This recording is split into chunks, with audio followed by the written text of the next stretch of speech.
Welcome to Kenton's videos. Enjoy the video. You must start by confirming the law where you live.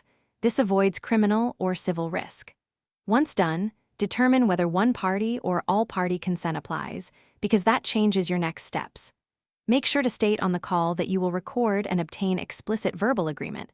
Record that consent as part of the file. This is the safest, fastest first step, and it ensures any subsequent technical choices remain lawful and admissible if needed. With consent secured, pick a method that preserves legality and quality. Use your phone's built-in call record feature or a reputable app that clearly signals recording. These create logs and timestamps for evidence. Alternatively, put the call on speaker and record with an external digital recorder or a second phone.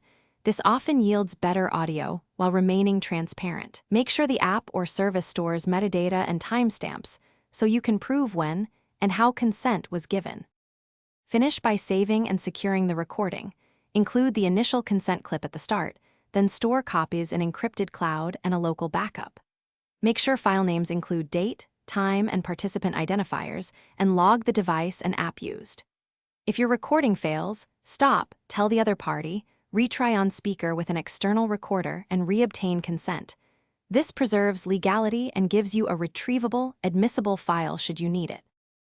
Thanks for watching. Consider subscribing if we helped you.